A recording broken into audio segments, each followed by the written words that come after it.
try and get up every morning, day after day, and work for a living. Let's see him try that. Then we'll see who's the real tough guy. The working man is the tough guy.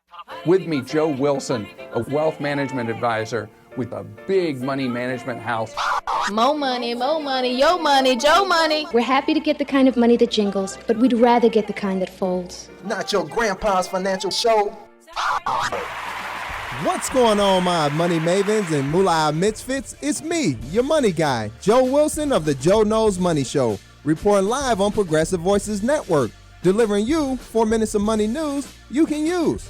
Trending this week in money news, over the past decade, the median cost of an adult funeral in the United States has increased by 28.6% to $8,508, according to the National Funeral Director Association. That leads me to my next topic. Here are 7 ways to save on funeral expenses. Tip number 1, comparison shop. Licensed funeral homes are required by law to give you a general price list, which breaks out funeral expenses so that you can make an apples-to-apples price comparison. There are several websites dedicated to helping customers find low-cost funeral services in their area. FuneralDecisions.com, for one, offer free instant quotes online. The Funeral Consumer Alliance also provides tips to organizations that help consumers save money on funeral arrangements in their area. Tip number 2, skip embalming.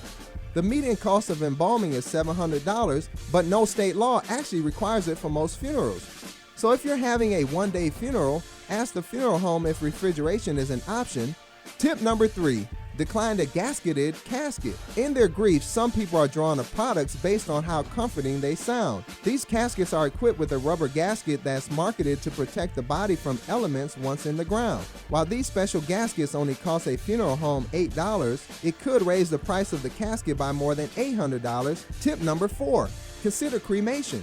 Cremation rates in the U.S. are approaching 50%, and by 2019, the majority of Americans are projected to opt for cremation over burial. Tip number 5, buy a casket or urn elsewhere. The median price for a metal casket sold by a funeral home is around $2,400, but you aren't required to buy a casket from a funeral home, and the funeral home must accept a casket purchased elsewhere, including online. Caskets at Costco start at $950, and the Warehouse Club ships to most states. Tip number 6, consider a home funeral. In most states, it's actually legal to say goodbye at home from start to finish. You can complete the death certificate, file it, and care for the body at home, and take it to its final resting place yourself. Tip number 7, donate your body to science. Science Care is one company that acts as a go-between between the whole body donor and labs doing medical research. For donors accepted by Science Care, costs are covered for cremation, transportation, and filing of the death certificate. Now it's time for Joe's Money Trap of the Day. Prepaid funerals might seem ideal, but a growing number of consumers are finding that the pre-need funeral arrangements can come with unexpected costs.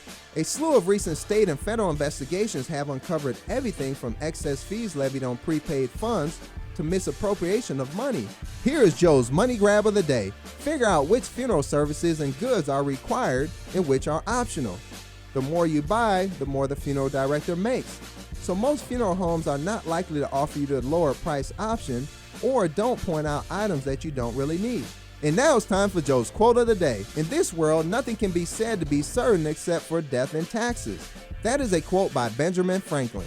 You are listening to the Joe Knows Money Show on Progressive Voices Network. Follow us on Facebook at facebook.com/Joe Knows Money to hear this and other money news you can use segments.